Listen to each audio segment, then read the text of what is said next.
is Syamala, as Ken has just introduced me. And I'm currently working here as the Executive Director of ADI.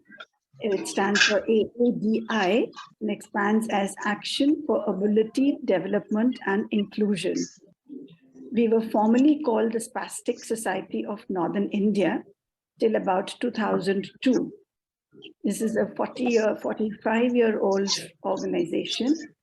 And in 2002, we realized that our name doesn't depict the work that we are doing.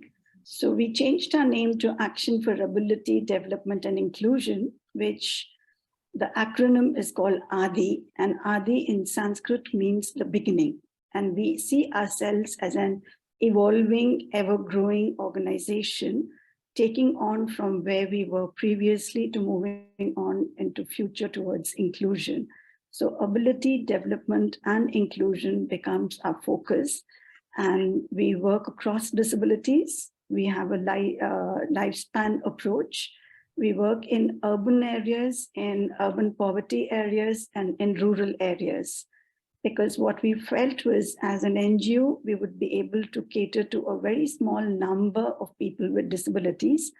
And to be able to have a larger impact, we would need to work with the government agencies and work with policymakers. And hence our experience should speak from the rural poor, the urban people, from service delivery experience, from capacity building, training programs, and advocacy related areas. So the three wings of our organization and the experience from it feed into what we would work with the government on various policies and reforms to be able to have a larger impact.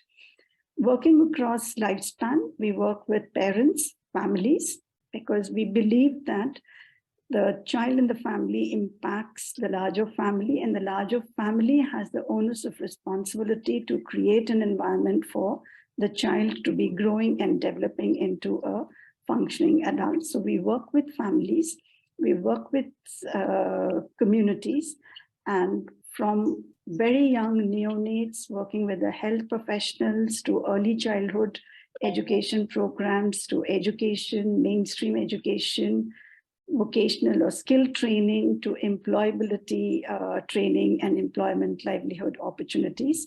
Along with that, to be able to see how people with disabilities would need to be part of the census and part of the right to franchise, where that's where the ultimate area, as I have a right to vote for my leader and take that forward. So we work with the various commissions and committees at the national level, covering the range of areas or needs of the life domains that impact the life of a person with disability.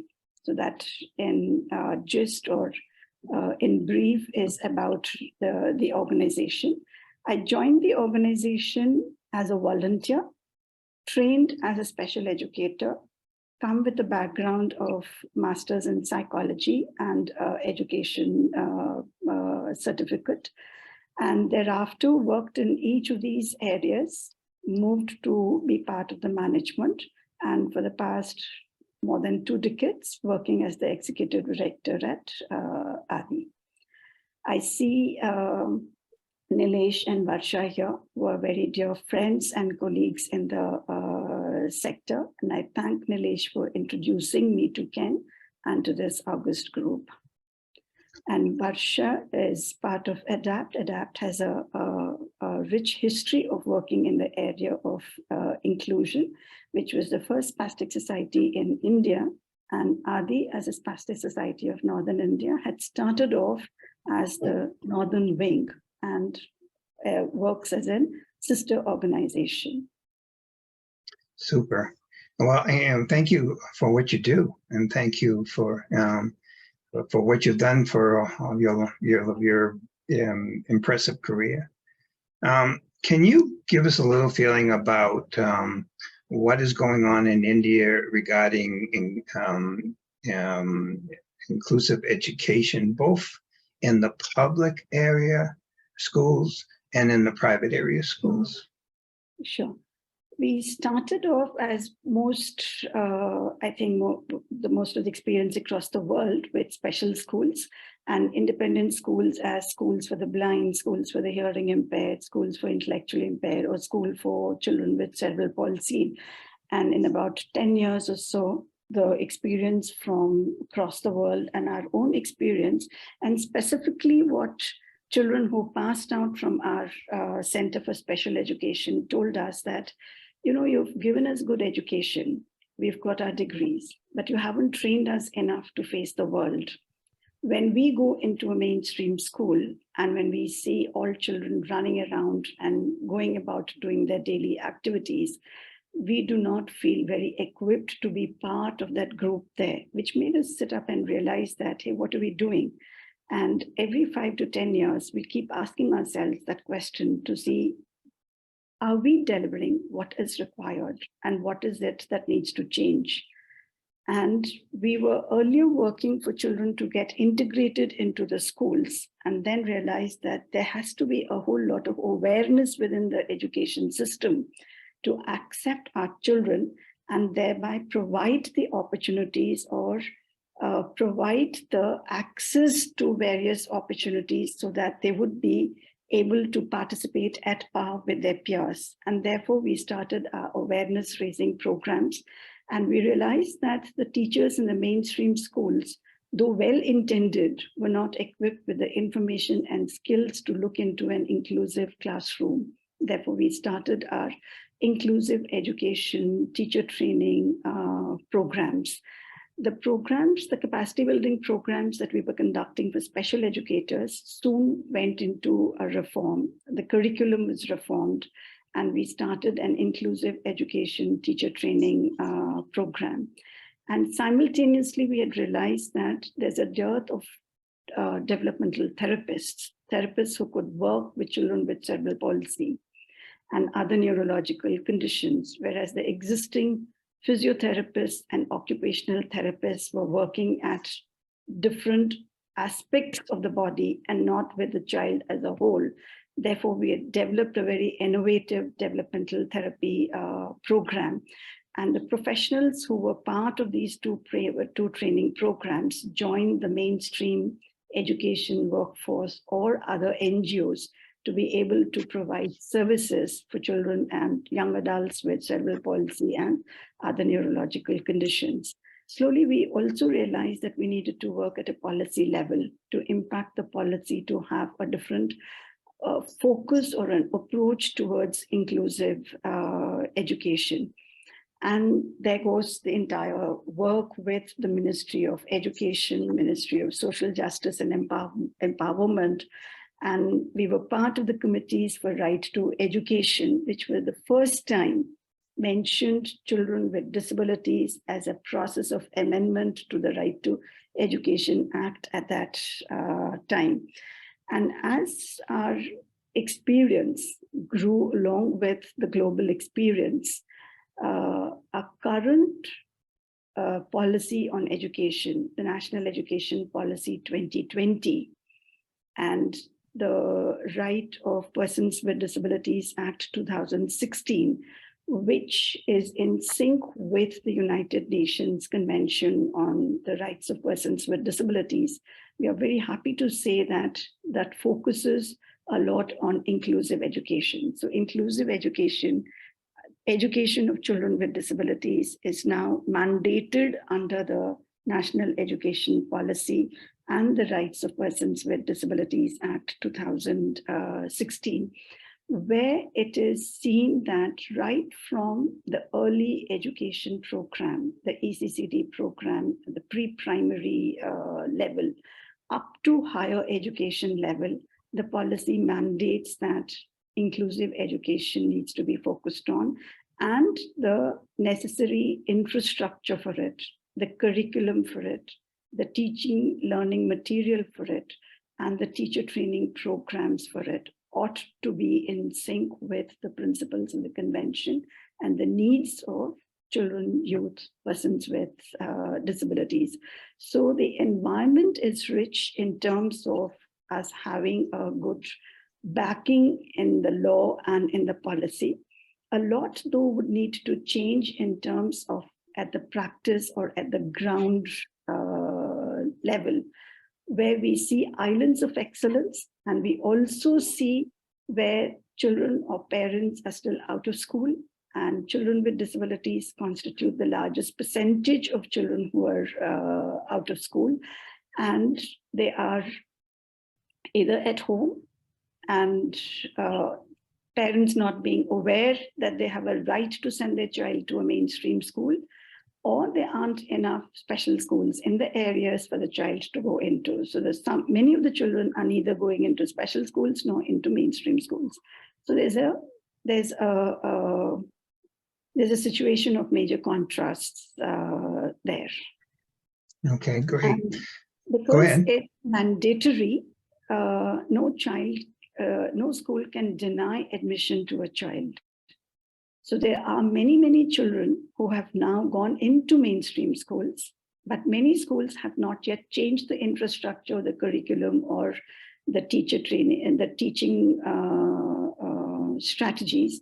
Therefore, the learning might not be at par or as per the need of the child, but a lot of curricular reforms would need to be brought in. And sorry, you were saying something? No, and you answered a little bit of what my next thought was, and that is, from your perspective, where is India succeeding in inclusive education, and where is India failing, where they need to do more work? In terms of what we need to do more is we would need to look into the universal design of learning. We need to learn to implement universal design of learning in our schools and in the education system. We need to have curricular reforms for that. And the teacher training modules would need to be focusing more on inclusive education, both the general education teachers as well as subject teachers and other paraprofessionals within the field.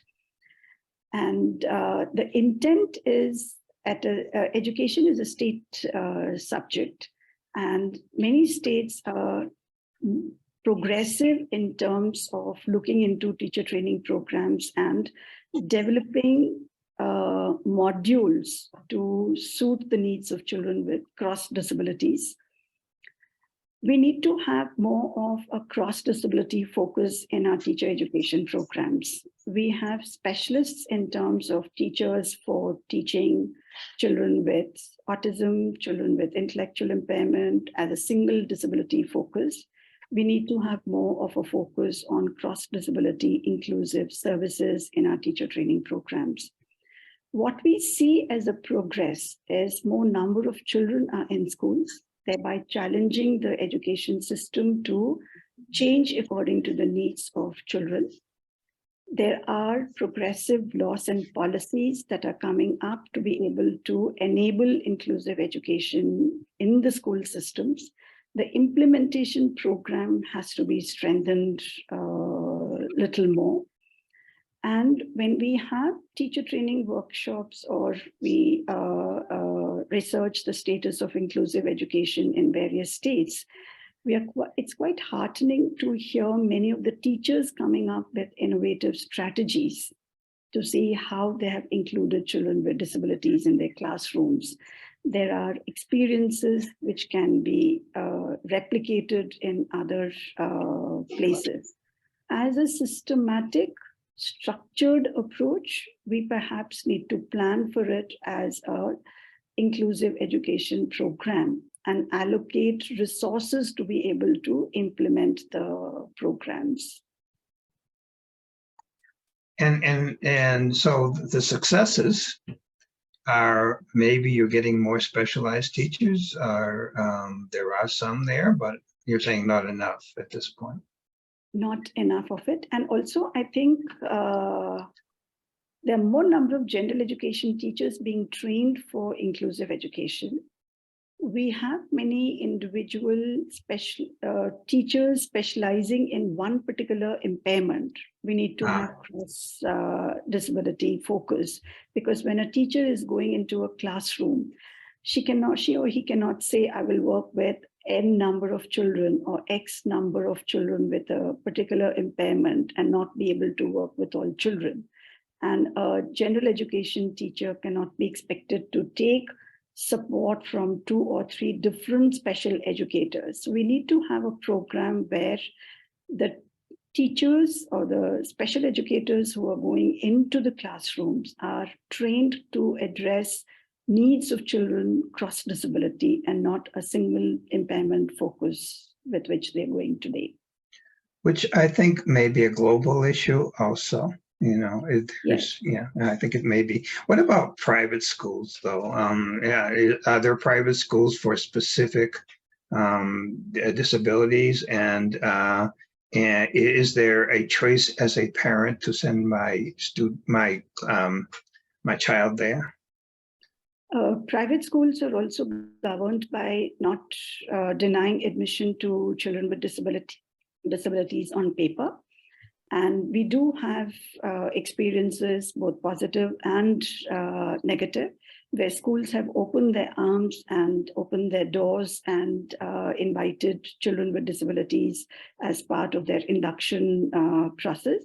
But there are also experiences where school principals have told parents that, my school is not equipped to have your child in the school here. We would recommend you to go to a special school where your child will require a little more support.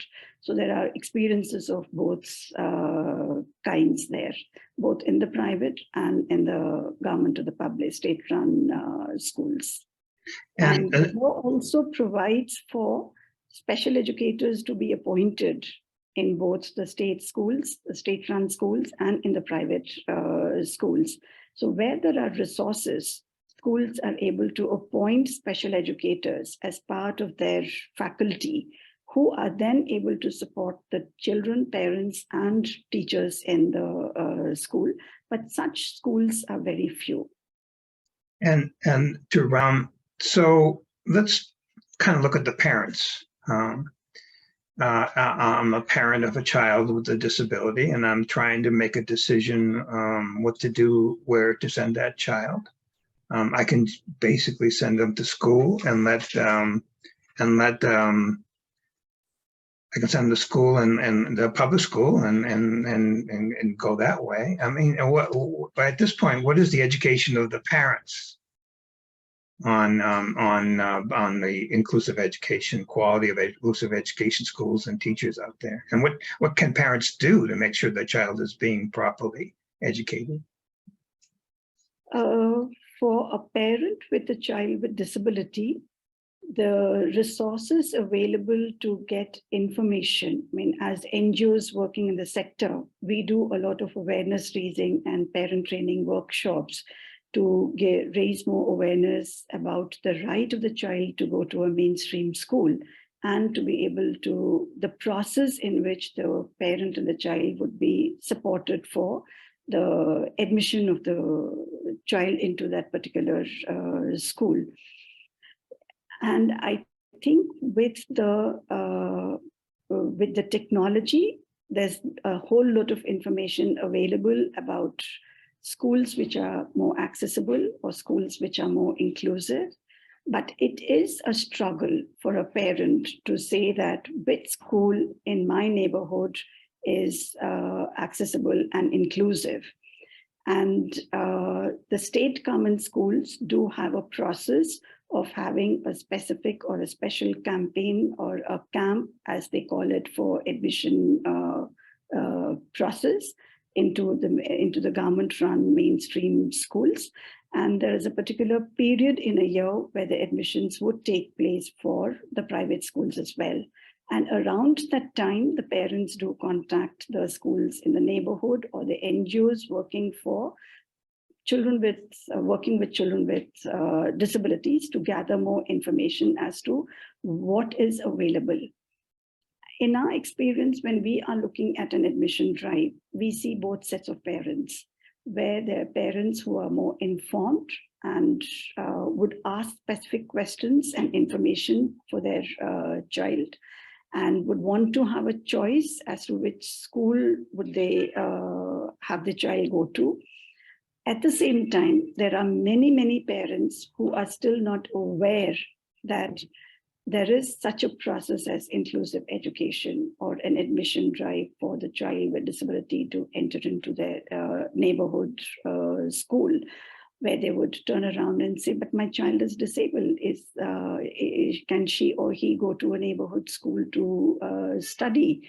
Can she study? These are still questions that do come up often even now. So the awareness level, is it high for families, parents who have children with disabilities? It's still marginal. It's not. More work would need to be done to be able to create that kind of an awareness and a seamless kind of a process for children to be able to go to mainstream schools. This quite happens in the towns and in the cities. In the rural areas, there aren't any special schools. So the family would most often go to a regular mainstream school in the neighborhood where the children of the joint family are going to. And probably there aren't special educators there as well, but the option of a special school, since the option of a special school is not there, the child is taken to a mainstream school. But when it comes to a child with high support need, even there in the rural areas also, the parents would often turn around and say, ask, can my child go to school? Will that school take my child in? So let me see if I understand correct. I may have missed it. So a child with the disability, be it autism, be it cognitive, or be it blind or deaf or whatever, does those students are put in a separate classroom or in the same classroom with everybody else? We have a mixed experience. There are separate resource centers in some of the schools, and especially in the private schools. The state-run schools don't have that kind of a resource centers within the schools, but the private schools do have resource centers where children with disabilities are seen to be in a separate class, and as and when the systems feels that the child is ready for mainstreaming, they bring in the child for a mainstreaming experience, whether in extracurricular activities or for academic areas. One of the newer things that is coming up is a resource center outside of the school, where children are not segregated into a resource center, are part of an inclusive classroom, and children, as per the need after the school hours, may go to the resource center to receive specific support, either in terms of communication support, communication aids and adaptations, physical aids and adaptations, or a specific academic support. That the concept of a resource center outside of the school hours and from a child from an inclusive classroom could reach to a resource center is what is coming up. And what is your opinion on that? Are you, do you think it's better to have a child mainstreamed or a child to be put in a class that focuses on people with disabilities? I think our experience shows that a child put in a mainstream class, growing and developing along with the peers, has a huge positive impact for both children with disabilities and the peers as well. It's a sense of growing together, belonging together, learning from each other, and it gives a positive atmosphere for all children. And it also challenges the teacher to look at each child as a unique child, a child with unique talents and specific needs, and be able to address the needs of all children together. I think that's, and as children grow up into being part of an inclusive society, it's better that they start earlier on as studying, learning, growing together, and into an inclusive world later on as young adults, as older people. So you're saying that for a child, it's mandatory to go to school, every child? Is that true? Every child, yeah. Every child's mandatory. Every child, it's important that every child goes to school and every child learns and plays and learns together, grows What about, together, develops together. well, and so I think Is what? I think of somebody like who's nonverbal autistic, being in that situation, may be misunderstanding that this child is learning but just can't speak. I Mine mean, is in that room. Could you make sure everybody has their mics off, please? So, I mean, in that situation, that or somebody with cerebral palsy that's probably more, more, I don't know, for lack of a better word, severe than somebody else, there may be a misunderstanding that that child is still learning. As a parent, how do I know my child is getting good education? How do I know that? How do I have any idea whether I'm satisfied with the level of education my child is getting? I think we need to understand what we mean by education. And often education and academic learning are clubbed together. When we look at education in a larger sense, it would, of course, include academic learning, but it's more than that. It's learning how to interact with the world outside you, with people outside. How do I learn from that? How do I learn my life skills to navigate across different situations? How do I communicate? How do I take my decisions? How do I relate to the world? How do I access resources? How do I use resources? How do I learn skills? How do I contribute? How do I develop friends and relationships? And Different? how do I tackle difficult But situations? this, we were there. He told him. Okay, go ahead. And so a whole lot of life skills is part of a larger education process. And I think that's a process that the educators, the planners, teachers, parents, all of us put together. We need to understand the process of education and also realize that it's a lifelong process. So how do I know whether I'm educated or my child is, or a parent is asking, how do I know that my child is learning? What is it that we are seeing as a difference from the previous month to this month? Where is the child progressing? Is there a progress? How my child growing? How sensitive is my child? How is he or she developing friendship skills? I think there are a whole lot of other skills apart from academic skills that we need to gauge the progress on. And that's a challenge for educators, for planners, for parents, for all of us to see that and see how is my child growing from day to day? What extra things is he or she learning? What is that trajectory that I can see? And the teachers need to be conscious of that change and communicate that change to the parents. Parents would need to communicate that change that they see to the teachers, and together, as a collaborative approach, they would need to provide for opportunities for the child to learn newer and newer skills, provide experiences, provide opportunities, and facilitate that learning. And each child learns differently. The pace of learning is different. The amount of learning may be different. And we need to respect that and give that opportunity to the child to learn. And the child will show us what is the child learning. I much appreciate that answer. I want to open this up for questions from other people, but I'm going to leave you with one question. And this is a big question for you. If you were in charge of inclusive education globally, what changes would you make? Ha, the big question. Can we bring it down to India?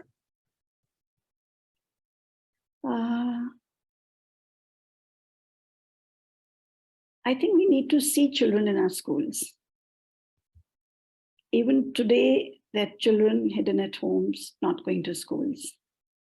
Once children are in schools and we are committed that each child learns, I think the plans, the allocation of resources, the way we address education will change. And we need to be guided by what the child wants to learn.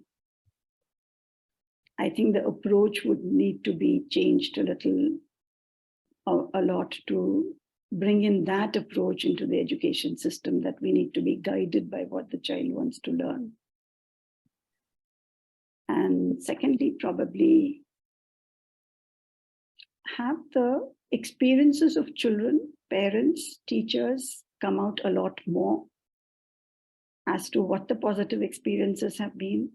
How can we learn from those experiences and replicate that experience?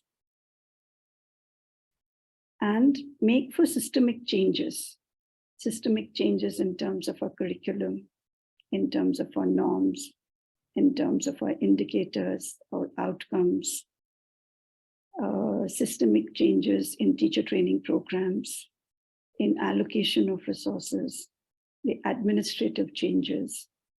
Unless and until probably we have the systemic changes and the thought before that as the strategic thinking, we may not be able to succeed in inclusive education as we would want to see it as. Thank you. Does anybody have any questions?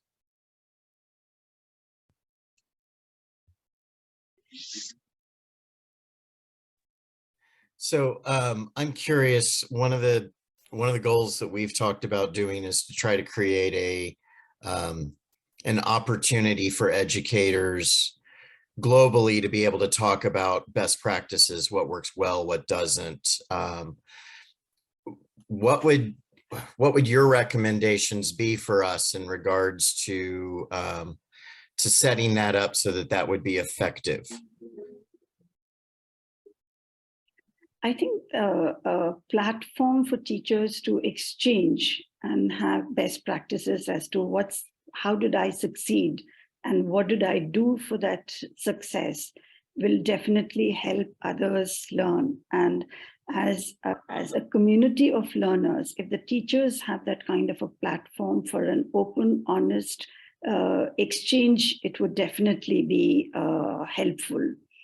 And I also feel that we need to have a platform where children can express their experiences and their opinions and their views and the successes that they are feeling. And likewise, have a platform for parents to share their experiences. And if you're able to move to inclusive platforms for teachers, for parents, and for children, there'll be a healthy exchange of experience and learning from each other. Thank you. John Claude has a question for you. Thank you very much. I really like the presentation for you did. It's really nice. And I would like to ask one question. I want to know, don't you see that the big challenge which is facing for children with disabilities who are going to attend school, but they still have the problem of medical issues before attending the schools? Maybe she needs surgery, or maybe she needs some medical assistance. So that, don't you see that is big challenges, or you're facing it in your community? I'll just, if I've understood, you're saying that if there are children with medical needs like surgeries or other medical needs, is that a challenge that we've seen, and is that a big challenge? Was that the question? Yes, that's the question. Yes, of course, medical needs and the challenges that come from addressing the medical needs is one of the major areas that most schools refer to us and say that, do we have the capability, the expertise, or the resources to be able to meet that medical need. Yes, I think when we are working with children and with all children, specifically children with disabilities, and for some children, the medical needs would become one of the critical needs to be addressed, and the facilities for that, for addressing that, would need to be available. We do face challenges there, and when we are working at an individual level, when we are working with children and with schools, we do work together, apprise the schools as to what the challenges could be and how they would need to prepare themselves to focus on that and prepare for that, allocate resources, and involve the families to be able to support them, because probably the families know a lot better than any of us to see how it would need to be addressed. And the schools would definitely need to have a list of medical resources that they could reach out to in an emergency or in an ongoing basis or on a regular ongoing basis. Yeah, thank you very much. That Yeah, is, that's it. Yeah, thank you. It many a times it stops parents or families from taking the child to a mainstream school because they fear that the medical needs are not going to be addressed by the mainstream school. And that's a challenge, of course, definitely, because most schools are not prepared, apart from probably the immediate first aid in terms of emergencies. The medical needs of children with disabilities, many schools may not be able to address. But that's where the challenge for us is to say, how do we get them to think about it? How do we get them to prepare for it? How do we get them to get the resources available for it and address that? Because lack of medical support should not be the reason for which the child is not going to school. Thank you. Okay, thank you. And Monique has her hand up. I have a question. Okay. I'm from Uganda, and there is a big disparity between the rural setting and the urban setting. In India, in your experience, ma'am, is there involvement of rural children as in compared to the children in urban centers? Because in my country, most of the children in the rural centers, in the rural areas, do not get inclusive that experience for school, because already they're in the most of the schools are in the towns. What is it like in India? See, most of the special schools are in cities or in smaller towns.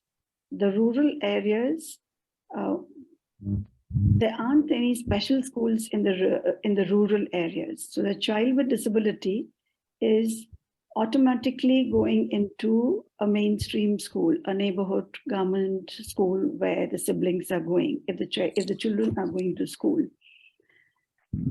So the child with disability in a rural school is more likely to go to a mainstream school than a child with disability in a city where the option is there for the parent to go to a special school. And that's what the experience in the past 30, 40 years has been. But slowly now the trend is changing even in the cities to see how can my child go to a mainstream inclusive school.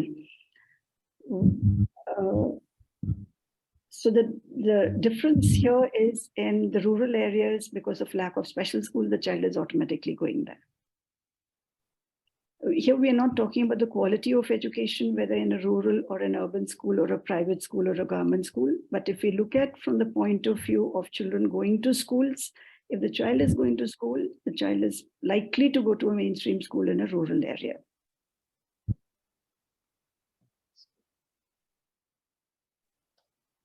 Okay, thank you.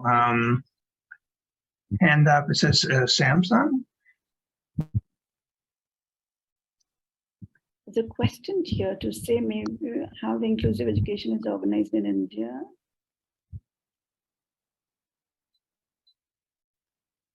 In the chat.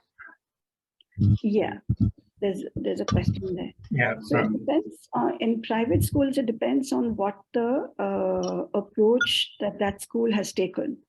We've known schools where there are all children go to the same class according to the peers, and they do get individualized support as per what the need is. There are schools with separate sections, and children with disabilities are in a separate section called as resource centers. And as and when the teacher or the school, based on their criteria, believe that the child can move into a mainstream school, the mainstream classroom, the child is moving to a mainstream classroom. And many of them are integrated for extracurricular or the co-curricular activities. So there are both kinds of experiences or setups that we have in India. It says Samsung. You have a question? You're muted.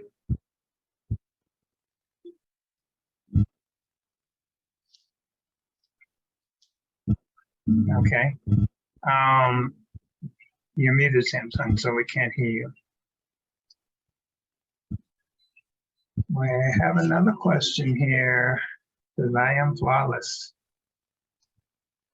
You have a question?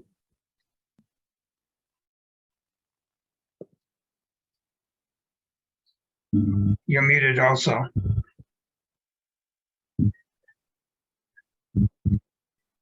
Sania? Sonini? There you go.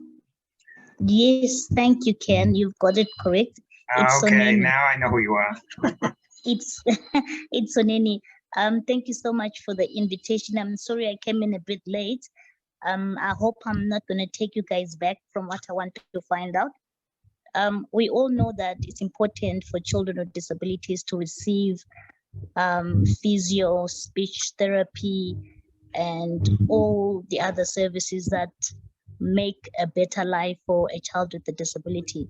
My question is, how accessible is it for children that go to mainstream to receive physio, speech therapy, and all the help? And how qualified are the teachers to be able to give those services to children with disabilities? As much as we want them to excel in their academic, we also want them to be able to live in the normal society with others. Thank you. Yes, I think what you've said as the support in the different therapies, the speech therapy, the physiotherapy, or the physical therapy, is necessary for many children with disabilities, or as per the specific need of that child, the rehab therapies are important. And currently, the mainstream schools are not able, all mainstream schools are not able to provide for these services. What is currently being talked about is setting up resource centers outside of the mainstream school, which will provide all these specific support services that are required for the child and for the teacher to gain from it. And it is to be seen that the child is not pulled out from the class to be able to receive these services, but these support services are being provided after school hours, so that the child is able to go to the resource center after the school hours for the specific services that the child requires. We cannot ignore these specific services, because sometimes these are fundamental for the child to achieve success in the mainstream school. So the services would need to be provided as part of an education system by the system itself, and not pull the child out of the school hours to be able to avail of these services, but in a way that it doesn't hamper the education process, but aids the process of learning. And these resource centers are envisaged as one resource center for a cluster, a group of 10 to 15 schools. And the resource centers would need to be equipped to work or support children across different disabilities.